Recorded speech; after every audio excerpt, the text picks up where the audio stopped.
El primer quart va ser força igualat, però tant el FIAC Joventut com el Futbol Club Barcelona Riegel es van mostrar molt erràtics.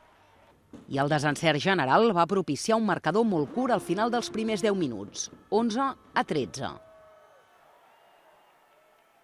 La penya havia perdut 7 pilotes. El Barça, 6.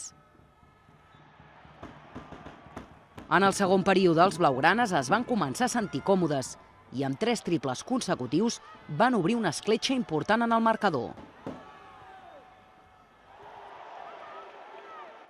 Un triple d'Albert Oliver a 3 minuts per al descans situava el FIAC Joventut per sota la barrera psicològica dels 10 punts. Però els de Salva Maldonado no van trobar en cap moment continuïtat en el seu joc. 2 triples de Joan Carles Navarro, un d'ells sobre la botzina del descans, deixava el 23-34 a la mitja part. L'Alé va acabar el partit amb una sèrie de 4 de 7 en triples. El pas pels bastidors no va servir perquè la penya s'aclarís les idees i els verd i negres van anar tot el tercer temps a remolc.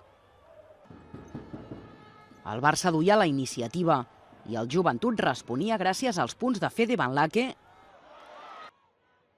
i Denc Norel.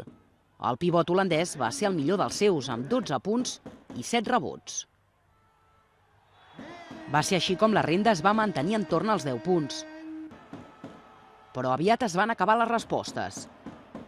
5 punts consecutius de Pete Michael posaven els visitants 15 amunt al final del tercer període i el Barça trencava definitivament el maig.